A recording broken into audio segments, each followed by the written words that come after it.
अलीमुल हकीम।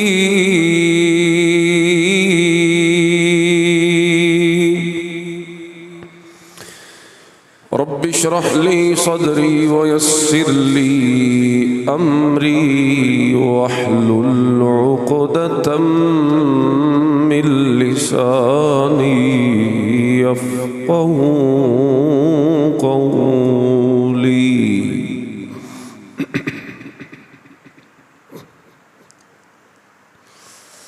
मुअज़्ज़ज़ दोस्तों,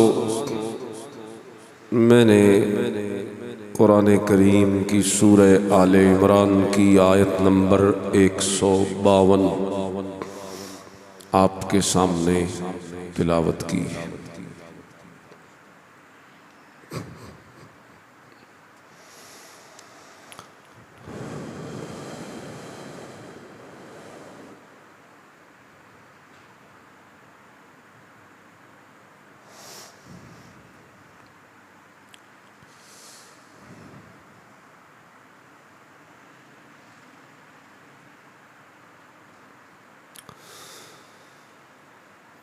कुछ बातें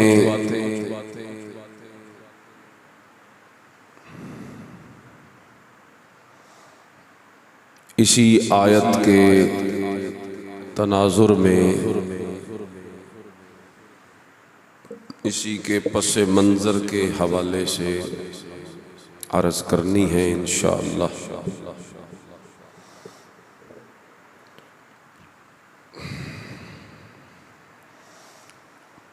मैं दुआगो हूँ कि रब ताला मुझे अपनी तौफीक से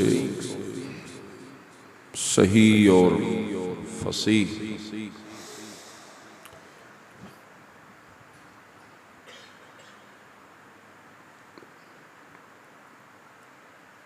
दीन की ये बातें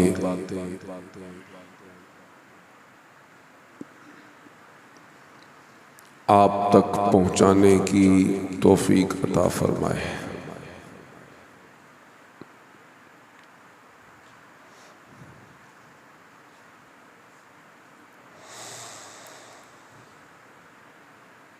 मुअज़्ज़ज़ दोस्तों,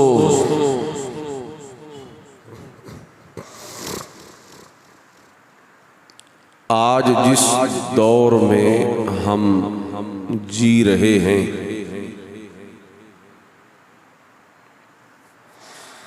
ये कुर्ब क़यामत का दौर है।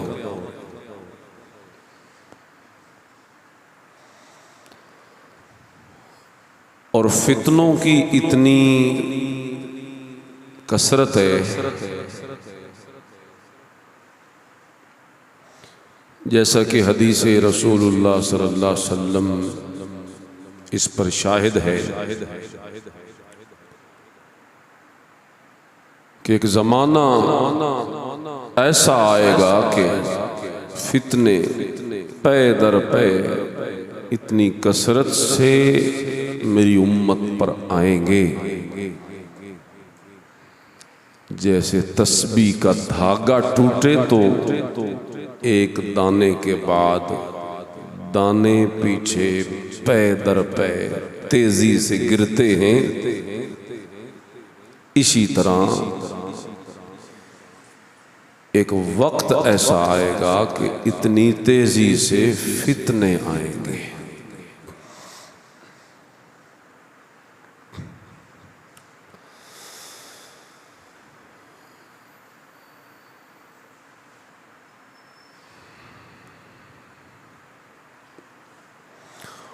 आज देख लें, ये वक्त हम अपनी आंखों से देख रहे हैं।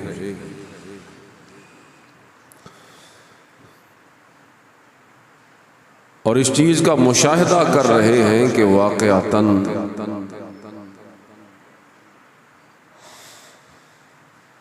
ये वो दौर आ चुका है जिस दौर की पेशिन गोइयां नबी पाक सल्लल्लाहु अलैहि वसल्लम ने कभी सहाबा के सामने की थी।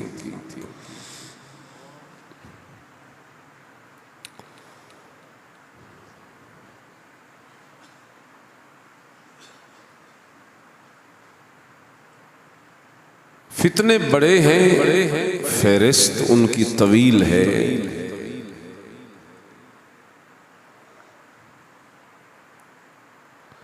सबसे बड़ा और खतरनाक फितना जो इस वक्त उम्मत के लोगों को और बिलखुसूस नई नस्ल को अपनी लपेट में ले रहा है, वो फितना है तशकीक का फितना। तशकीक शक से है, शक से। चूंकि ये माहौल और माशरा मुसलमानों का है और दीन दुश्मनान इतनी हिम्मत तो नहीं रख सकते कि वो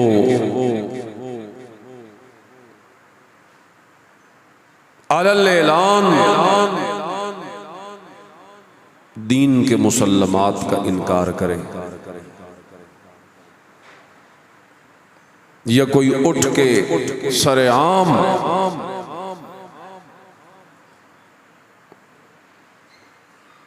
मुक़द्दस शख्सियात का इनकार कर दे या कुरान की तौहीन कर दे माअज़ल्लाह, या कोई सरेआम रसूलुल्लाह सल्लल्लाहु अलैहि वसल्लम की ज़ात पे कीचड़ उछाले। दीन दुश्मनान भी ये जानते हैं कि ये काम इतना आसान नहीं, इस लुक़मे को निगलना इतना आसान नहीं, इसलिए वो अपने मकसद की तकमील के लिए चोर दरवाज़ों से दाखिल होते हैं। और उन्हीं चोर दरवाज़ों में से एक ये दरवाज़ा है फितनाए तशकीक, कि अलल ऐलान तो किसी का इनकार नहीं कर सकते। आए दिन कोई ऐसी नई बात कर देते हैं कि जिससे मुसलमानों के दिलों में उन मुक़द्दस शख्सियात के बारे में शक पैदा कर दीन के उन मुसल्लमात के बारे में लोगों में शक पैदा कर। और जब से ये दौर सोशल मीडिया वगैरह का उरूज पे पहुंचा है, अब वो उनका मकसद भी उनके लिए आसान हो गया। बेशक कोई घर के कमरे में और चार दीवारी में छुप के बैठा हो, कभी बाहर निकले ही नहीं, कभी आवाम का सामना करे ही नहीं, तो वो घर में बैठकर अपने आप को महफूज रख कर भी अपना फितना इसके जरिए फैला सकता है। हर बंदे के पास ये सहूलत चूंकि मुयस्सर है, तो इसे इस घनौने मकसद के लिए बड़ा बढ़ चढ़कर आज के दौर में इस्तेमाल किया जा रहा है।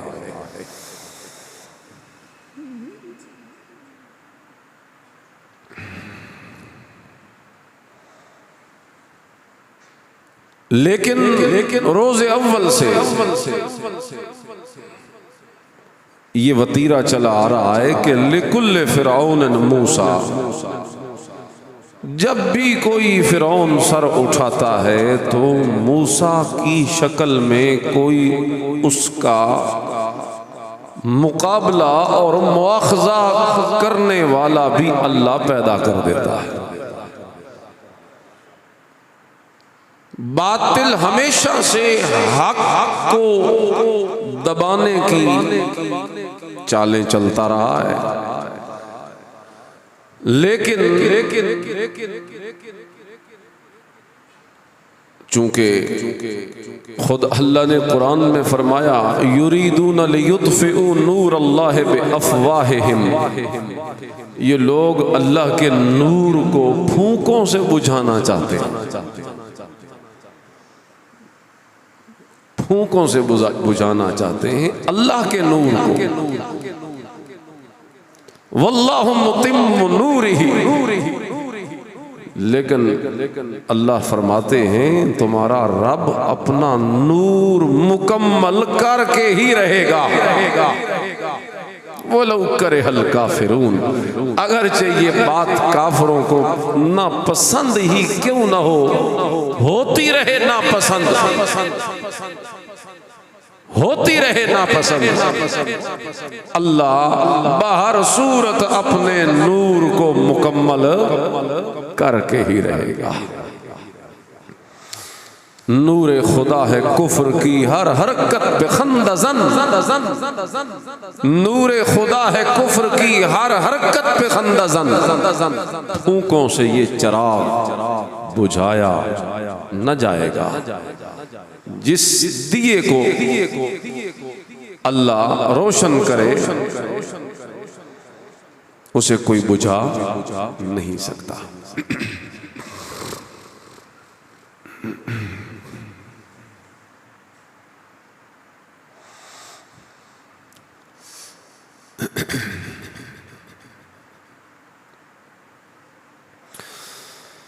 तो मुअज़्ज़ज़ दोस्तों,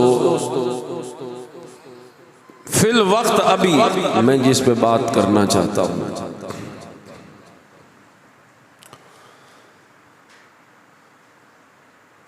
वो है हज़रात सहाबा इकराम रिज़वानुल्लाह अलैहिम अजमाइन के खिलाफ एक साजिश, एक मुनज़्ज़म प्रोपेगेंडा, जिसके तहत आए रोज कभी कोई किसी सहाबी के बारे में शक पैदा कर रहा है, कभी कोई किसी के बारे में शक पैदा कर रहा है, और कभी कोई किसी के बारे में शक पैदा कर रहा है। हमने इस दौर में कुछ उसूल समझ लेने हैं और उन्हीं पे पाबंद हो जाना। इन फितनों का मुकाबला करने का तरीका ये है, कुछ उसूल समझ लेने और फिर उन उसूलों से कभी हटना नहीं। चाहे कोई उठ के आ जाए, चाहे वो कोई बहुत बड़ा मशहूर आदमी हो या कोई बहुत बड़ा आलिम कहलाने वाला हो या कोई बहुत बड़ा मुर्शिद हो, लोग उसके बड़े पैरोकार हो, लेकिन अगर वो उन उसूलों से हट रहा हो तो हमने उस मुर्शिद और उस आलिम और उस रहनुमा के पीछे आंखें बंद करके नहीं चलना, बल्कि उसे तो छोड़ देना है, लेकिन उसूलों को कभी नहीं छोड़। उसूल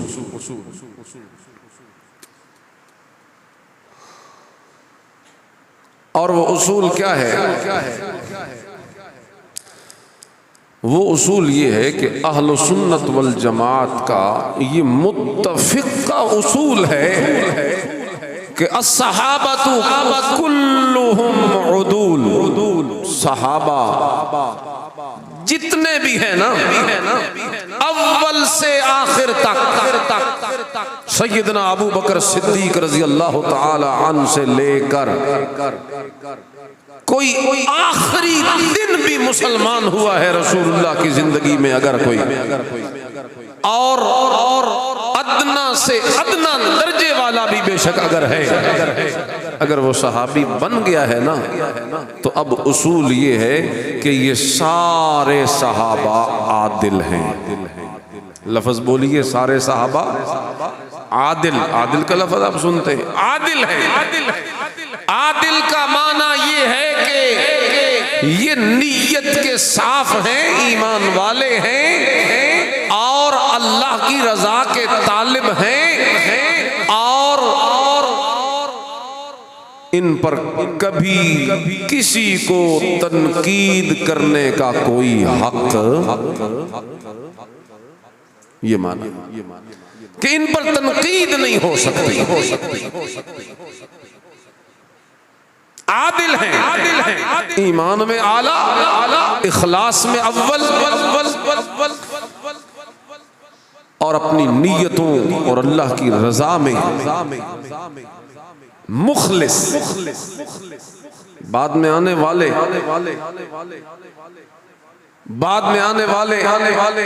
इनका मुकाबला नहीं कर सकते, क्योंकि इन्हें एक इजाफी चीज मिल गई है, और वो ऐसी इजाफी चीज है कि बाद में आने वाले कितने भी कोई मेहनत करने वाले को वो चीज नहीं मिल सकती। और वो चीज है सोहबत मोहम्मद रसूल। वो क्या चीज है? नबी पाक सल्लम की सोहबत। उनको वो हुजूर की सोहबत मिल गई है। बाद में आने वाला मुत्तकी बन सकता है, रोजेदार बन सकता है, साइमुद्दहर बन सकता है, हाजी नमाजी परहेजी गाजी बन सकता है, मुफस्सिर मुहद्दिस मुफक्किर मुदब्बिर हर डिग्री पे पहुंच सकता है। मेहनत कोई करे, जितनी करे उतना रंग चढ़ेगा, लेकिन ये कभी नहीं हो सकता कि कोई मेहनत करे और सहाबी बन जाए। सहाबी बनते हैं सिर्फ अल्लाह की रजा और अल्लाह के इंतखाब से। रसूलुल्लाह सल्लल्लाहु अलैहि वसल्लम के दुनिया से तशरीफ ले जाने के बाद अब कोई सहाबी बन नहीं सकता। जब कोई सहाबी बन नहीं सकता तो फिर किसी का मुंह ही क्या है कि वो उन सहाबा पर तनकीद करे जिन्हें सोबत मयस्सर आ गई नबी पाक सल्लल्लाहु अलैहि वसल्लम की। फिर बाद वालों का हक बनता ही नहीं। जैसा कि हदीस में है, इन्नल्लाह अख्तारनी व अख्तारली अस्हाबा। नबी करीम सल्लल्लाहु अलैहि वसल्लम ने इरशाद फरमाया, बेशक अल्लाह ने मुझे भी चुन लिया और मेरी मजलिस में आने वाले हर फर्द को भी चुन चुन के उसने भेजा। कोई अपनी मर्जी से नहीं आया, जो भी आया अल्लाह के इंतखाब से आया। फजअल ली मिनहुम वज़रा व अंसारा व अस्हारा। मुझे चुना, मेरे सहाबा को भी चुना। चुनने के बाद इन्हीं सहाबा की जमात में से अल्लाह ने मेरे मुशीर भी बना दिए, मेरे वजीर भी बना दिए, मेरे दामादी भी बना दिए, मेरे ससुराली भी बना दी। इन्हीं में से अल्लाह ने ये सारे रिश्ते भी मेरे बनाए, मेरे मददगार भी इन्हें बनाया, और मेरे वजीर और मेरे मुशीर भी इन्हीं को बनाया। और आगे हुजूर अलैहिस्सलाम ने फरमाया, चूंकि इन्हें अल्लाह ने चुनाए जिस तरह अल्लाह ने मुझे चुना था। चूंकि इन्हें अल्लाह ने चुनाए जिस तरह उसने मुझे चुनाए, और चुनकर फिर इतने दर्जों पे पहुंचाया है। फजअल ली मिनहुम वज़रा व अंसारा व अस्हारा।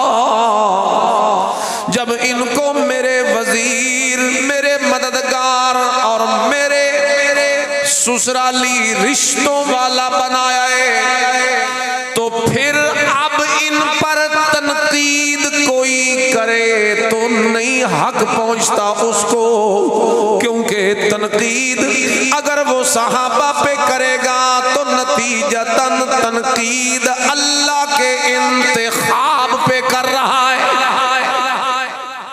ये तनकीद किस पे हो रही है? अल्लाह के। भाई उसने यही चुने कि फलाना ऐसा है, फलाना है, तो ये तनकीद किस पे है? अल्लाह के इंतखाब पे तनकीद हो रही है। और जो अल्लाह के इंतखाब पे तनकीद करे, फमन सब्बहुम फअलैहि लअनतुल्लाहि वल मलाइकति वन नासि अजमईन।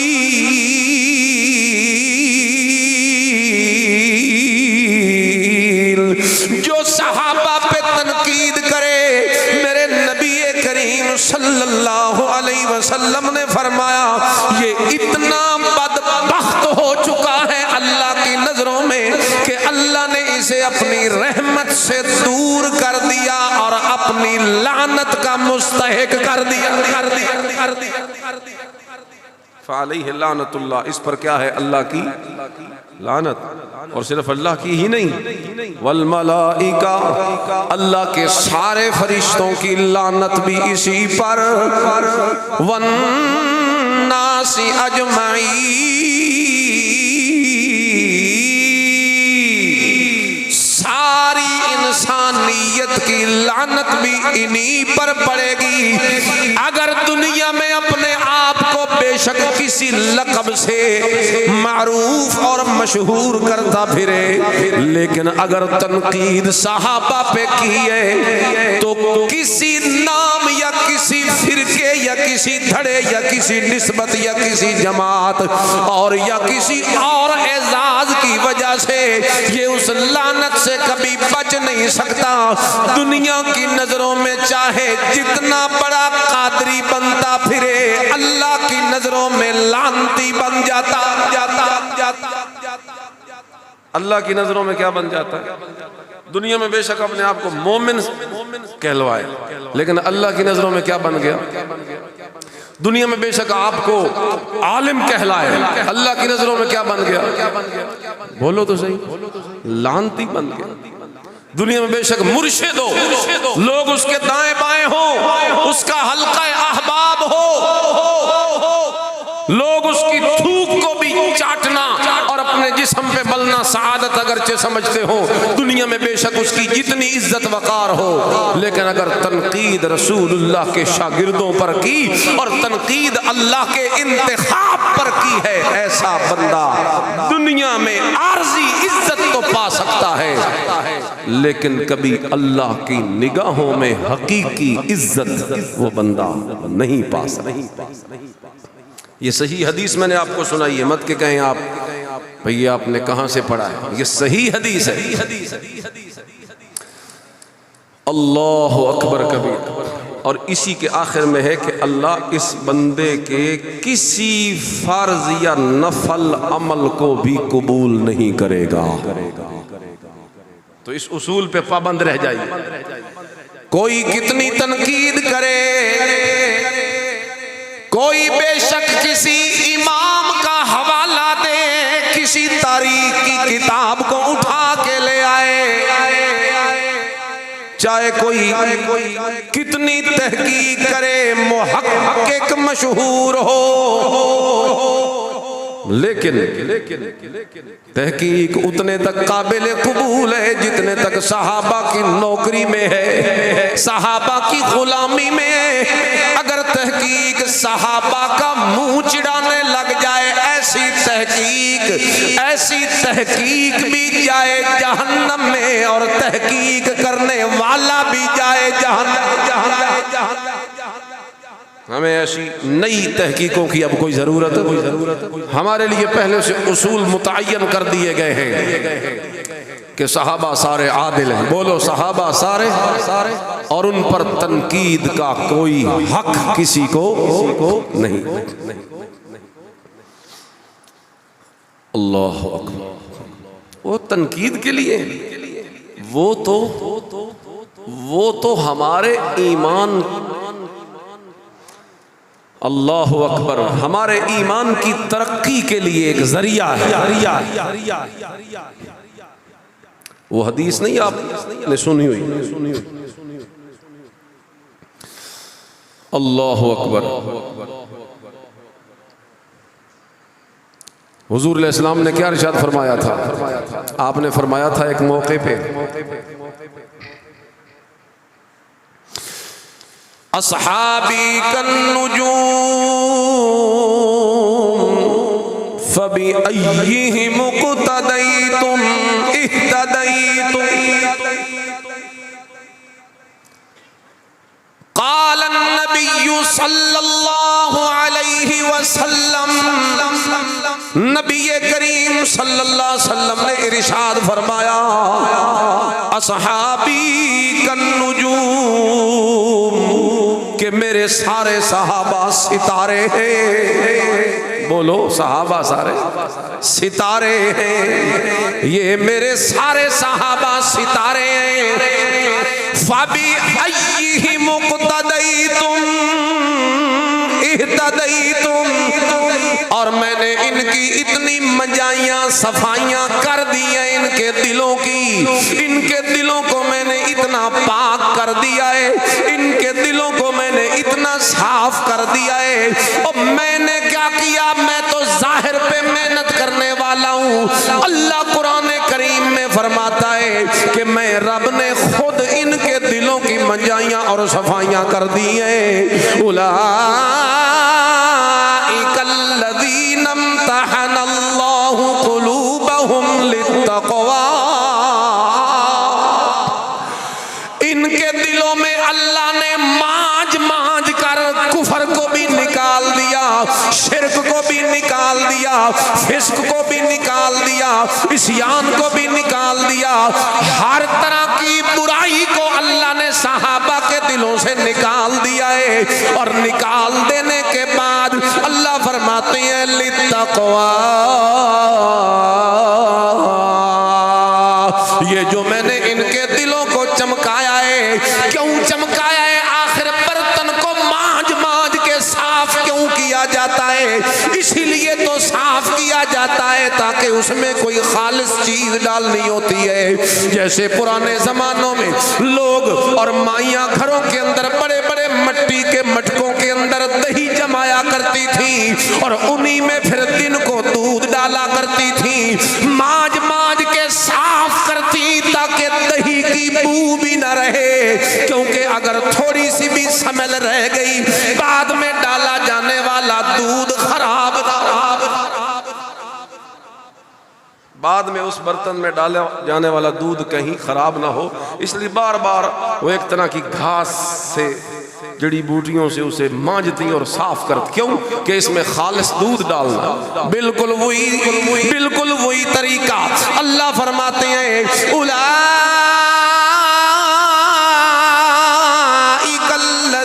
इम्तहनल्लाहु क़ुलूबहुम लित्तक़वा, मैंने सहाबा के दिलों से हर तरह का फिस्क फुजूर इस्यान इसीलिए निकाला है क्योंकि मैं इनके दिलों में तकवा डालना चाहता हूँ, मैं इनके दिलों में ईमान डालना चाहता हूँ, मैं इनके दिलों में कुरान डालना चाहता हूँ, मैं इनके दिलों में हिदायत डालना चाहता हूँ, मैं इनके दिलों में अमानत डालना चाहता हूँ, मैं इनके दिलों में सदाकत और शराफत और दयानत डालना चाहता हूँ, मैं इनके दिलों में नबी करीम का वो सुन्नत का नूर डालना चाहता हूँ, मैं इनके दिलों में शरीयत का नूर डालना चाहता हूँ। चूंकि खालिस चीज को मैंने इनके दिलों में डालना है, यही वजह है कि सहाबा के दिलों की सफाइयां करने वाला कौन है।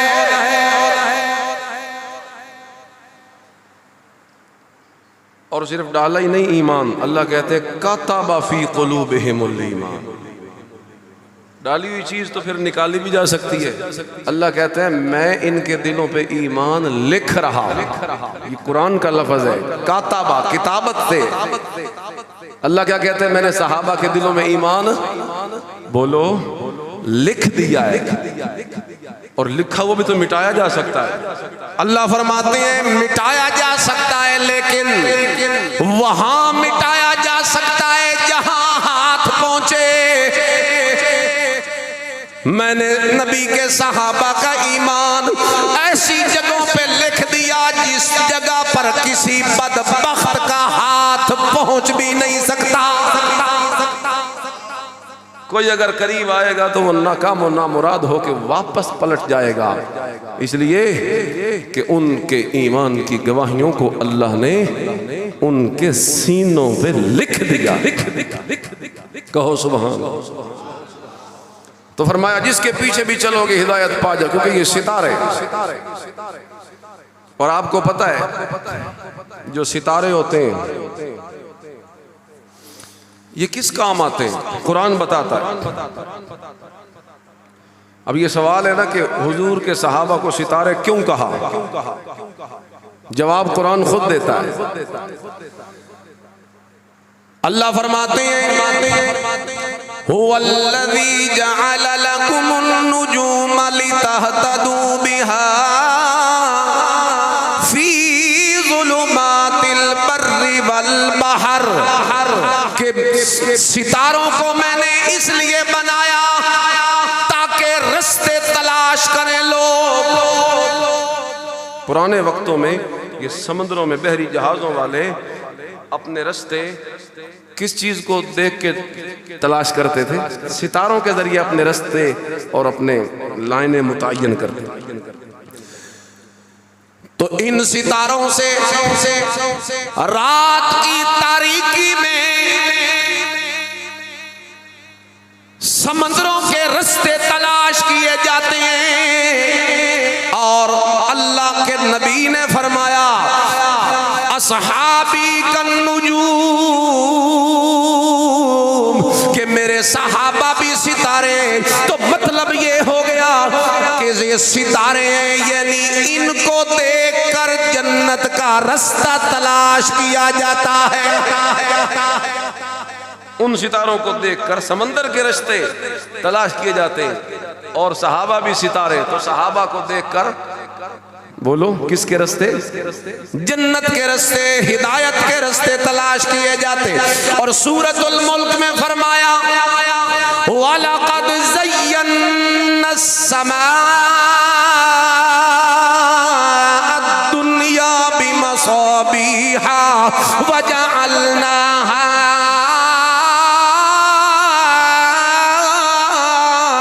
रुजूमन लिश्शयातीन, कि इन सितारों का दूसरा फायदा ये है कि ये आसमान की खूबसूरती के लिए बनाए। तारे जब चमकते हैं रात को आसमान पर तो एक नजारा होता है कि नहीं होता, बोलो होता है। खूबसूरती के लिए बनाया, मुज़य्यन करने के लिए बनाया। और हुजूर ने भी फरमाया कि मेरे सहाबा सितारे, तो मतलब ये सितारे आसमान दुनिया की खूबसूरती का जरिया बनते हैं और सहाबा आसमान नबुव्वत की खूबसूरती का जरिया बना। वो न हो तो मेरे नबी की महफिल सजती नहीं। और तीसरी चीज रुजूमल लिश्शयातीन जअलनाहा रुजूमल लिश्शयातीन, और बनाया है हमने इन सितारों को शैतानों को मार देने के लिए। बोलो किसके लिए, शैतानों को। ये शैतान पहले ऊपर चले जाते थे, फरिश्तों की बातें सुनाते थे, को गैब की बात पता चल गई, नीचे आके अपने नजूमियों काहिनों को जो आज बैठे होते हैं हमारे यहाँ भी, किस्मत के पते करवा लो और हाथ की लकीरें दिखा लो और ये करवा लो। तो ये पहले भी होते थे, तो वो आके बताते अपने उन जादूगरों को, नजूमियों को, कि हमने फलानी बात फरिश्तों से ऊपर से सुन के आए हैं, सच है। वो उस एक सच में 99 झूठ मिक्स करके अवाम को गुमराह करते रहते और गैब की खबरों के दावे करते रहते। लेकिन जब रसूलुल्लाह सल्लल्लाहु अलैहि वसल्लम की बेइज्जत हो गई, शैतानों के ऊपर जाने के रास्ते पे पाबंदी लग गई कि अब शैतान ऊपर। वजह क्या है, कोई बता सकता है वजह क्या? वजह यह है कि अब इन रास्तों से कुरान ने उतरना है, और कुरान चूंकि ला रैब है तो ये तो एक तरह का शक हो सकता था कि ऊपर से आया फरिश्ता लेके, तो वहां तो शैतान भी आते जाते रहते हैं, तो गड़बड़ हो जाएगी, सारा हक जो है उसमें बातिल मिक्स हो जाएगा। तो शैतानों के दाखिले पे पाबंदी इसलिए लगाई कि कुरान का रास्ता महफूज कर दिया अल्लाह ने। लेकिन ये इनकी आदत शरीर है, ये फिर ऊपर चढ़ते। तो अब अल्लाह ने फरमाया अब अगर कोई ऊपर आए ना तो जअलनाहा रुजूमल लिश्शयातीन, इन सितारों के जरिए हम उन्हें सबक सिखाएंगे। चुनाचे आज भी आप देखते हैं अचानक आसमान पे एक सितारा तेजी से भागा चला जाता होता है। कई दफा मंजर देखते हैं, ये क्या होता है? इल्ला इल्ला मन इस्तरक़ समा, अल्लाह कुरान में कहता है अब अगर कोई बात चोरी करने के लिए ऊपर चढ़े, फ़अतबाहु शिहाबुम मुबीन, सितारा उसके पीछे लग के उसे जला के राख कर देता है, भस्म कर देता है। और अगर कोई बच के आ भी जाए तो उसका दिमाग पागल हो जाता। तो सितारों को बनाया शैतानों को मार देने के लिए। जोर से बोलो। और हुजूर ने फरमाया मेरे सहाबा भी क्या हैं? सितारे। तो मतलब ये हो गया कि ये शैतानों को मार देने के लिए वो सितारे आसमान के और उन जिन्नात के शैतानों को मार देने के लिए, और ये सितारे इंसानों में से जो शैतान है उनको मार देने के लिए बनाए। कभी इन्होंने मार दी ग़ज़वा बदर में, कभी इन्होंने मार दी ग़ज़वा ओहद में, कभी इन्होंने मार दी ग़ज़वा खैबर में, कभी इन्होंने मार दी ग़ज़वा तबूक में, कभी किसी मैदान में और कभी किसी मैदान में। हत्ता के इनकी मार का तो ये आलम है कि वंज पुछ ईरान दे भंगियां तू किवें मार उमर दी पाईए। हजरत उमर ने कितना मारा, ईरान तक पीछा किया और किस तरीके से इन शैतानों की जड़ को उखेड़ा। यहूदी नस्ल को जिस तरह फारूक आजम ने पिटाई लगाई है, कोई है भला उसकी मिसाल दुनिया के अंदर? ये सितारे हैं कि जो शैतान हक के रास्ते के अंदर मुकाबला करने के लिए आएगा उसकी मार के लिए अल्लाह ने सहाबा को बनाया है। अगर कोई रास्ते में रुकावट डालने के लिए आएगा उसका इलाज करने के लिए अल्लाह ने इन सहाबा को बनाया है। लिहाजा ये तो उल्टा कुफर का इलाज करने वाले हैं। यही तो वजह है कि कुफर को तकलीफ है और वो बार बार शक पैदा करते हैं और इन्हीं के ईमान में शक पैदा करते हैं। कोई कहता है फलाना ऐसा था और कोई कहता है फलां ऐसा था और कोई कहता है फलां ऐसा था। सुन लीजिए, सहाबा सारे हक थे, सहाबा सारे मेयार थे, सहाबा सारे दीनदार थे, सहाबा सारे वफादार थे, सहाबा सारे जानिसार थे, सहाबा सारे मुत्तकी थे, सहाबा सारे मोमिन थे, सहाबा सारे के सारे कामयाब थे, सहाबा सारे के सारे हिदायत याफ्ता थे। सहाबा पे ईमान में शक करने वाला खुद बेईमान तो हो सकता है, कभी सहाबा के ईमान में शक पैदा नहीं। आजकल सोशल मीडिया पे एक बात वायरल है। एक बदबख्त ने कहा कि सैयदना उस्मान गनी जंग से भाग गए थे और इस तरीके से उसने तौहीन आमेज लफ्ज़ों में उसका मजाक उड़ाया। और वो चीज़ नौजवान जब सुनते पढ़ते हैं, सुन लीजिए, अल्लाह ने कुरान करीम में उस अफरा तफरी के आलम में जबकि 700 मुसलमान थे, 3000 का लश्कर काफरों का था और पहले पहल रसूलुल्लाह सल्लल्लाहु अलैहि वसल्लम ने एक दर्रे पे ड्यूटी लगाई थी 50 सहाबा की कि तुमने यहाँ से नहीं हिलना, फतह हो या शिकस्त तुमने यहीं खड़े रहना है। और नीचे जो मार दी फिर सहाबा ने उस कुफर के लश्कर को, वो मिसाल बन गई कि आनन फानन देखते ही देखते 3000 के लश्कर को भागने पे मजबूर कर दिया और फतह का झंडा लहरा दिया। और उसके बाद वो लश्कर जब भाग खड़ा हुआ तो माले गनीमत सहाबा कराम लूटने लगे। ऊपर दर्रे पे खड़े हुए 50 सहाबा कराम ने ये सोचा कि वो जो हुजूर ने हमें खड़ा किया था कि तुमने नीचे नहीं आना, फतह हो या शिकस्त हो इधर ही खड़े रहना है, उन्होंने सोचा कि वो जो हमारी पाबंदी थी ना उसका एंड आ गया। उस वक़्त का एंड ये उन्होंने सोचा कि हुजूर की जो पाबंदी थी वो शायद यहीं तक थी, क्योंकि अब दुश्मन तो भाग चुका है और अब तो माल लूटा जा रहा है गनीमत का। तो उन्होंने ये सोचा कि हमारी उस पाबंदी का एंड हो चुका है और वक़्त पूरा हो चुका है। यही सोच कर वो नीचे आए और अल्लाह अकबर, फिर पीछे से पलट कर वो भागा हुआ लश्कर जब उन्होंने देखा कि दर्रा खाली हो चुका है, उन्होंने पलट के वार कर दिया और फतह जो है वो शिकस्त में तब्दील हो गई। उस मौके पर अफरा तफरी तो बनती है। एक अचानक माल लूटते हुए और माल इकट्ठा करते हुए हथियारों को रख देने वाले लश्कर के ऊपर अचानक 3000 का लश्कर हमला कर दे, अफरा तफरी तो फैलेगी, लोग तो दाएं बाएं भागेंगे। अल्लाह अकबर कबीरा। इसी बात को बुनियाद बनाकर उस बदबख्त ने कहा कि सहाबा भाग गए थे, हजरत उस्मान भाग गए थे, फलाना भाग गया था। सुनिएगा, ये जो अफरा तफरी वक्ती है, और बदबख्तों तुमने इसको तो देख लिया, लेकिन तुमने कुरान की बाकी आयतों को ना देखा। अगर ये भागने वाले होते तो बदर में क्यों आते? अगर ये भागने वाले होते तो ये कलमा क्यों पढ़ते? अगर ये भागने वाले होते तो मारे क्यों खाते? अगर ये भागने वाले होते तो अपने जनाब करीबी रिश्तेदारों से जंगे क्यों करते? अगर भागने वाले होते अपने करीबी रिश्तेदारों को इस्लाम के लिए कत्ल क्यों करते? अगर ये भागने वाले होते अपना माल क्यों लुटाते? अगर ये भागने वाले होते अपनी जान को क्यों खपाते? ये भागने वाले नहीं थे। अल्लाह अकबर। और वो जो वक्ती अफरा तफरी पैदा हुई, अल्लाह ने कुरान करीम में फरमाया वाला कद अफा अनकुम। और मोहम्मद के यारों, चूंकि तुम्हारी कुर्बानी बहुत ज्यादा है, इसलिए मैं अर्शों का रब तुम्हारी इस गलती को माफ करता हूं। ये सूरह आले इमरान की आयत नंबर 152। बोलो, आले इमरान की आयत नंबर 100। इसमें अल्लाह ने उस वक्त दाएं बाएं निकल जाने वालों को कुरान में अल्लाह ने क्या कह दिया? अफा अनकुम, कि आए मोहम्मद के यारों, हमने तुम्हें माफ कर दिया। और जिनका नुकसान हुआ था वो मालिक खुद कह रहा है मैं माफ कर देता, और तेरा ते नुकसान भी सहाबा कोई नहीं कीता।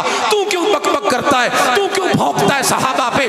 तू क्यों तबर्रा और तनकीद करके अपना ईमान खराब करता है? सुन लीजिए, आज के दौर के अंदर फितनों में से ये एक बड़ा फितना है कि सहाबा के बारे में आए दिन कोई ना कोई बात करके शक पैदा किया जा रहा है। आपने अपने ईमान को मजबूत रखना है, आपने सहाबा से ताल्लुक को मजबूत रखना है, और आपने किसी की बात को ऐसे वैसे मान नहीं लेना जल्दी जल्दी में। अल्लाह का कुरान तो सहाबा की तारीफों से भरा पड़ा। कुरान से रुजू करना है, इसलिए कि सहाबा तारीखी शख्सियात नहीं, सहाबा कुरानी शख्सियात। बोलो सहाबा। तो सहाबा के बारे में कोई बात हो तो रुजू किसकी तरफ करना है? कुरान की तरफ। अल्लाह हमें अमल की तौफीक।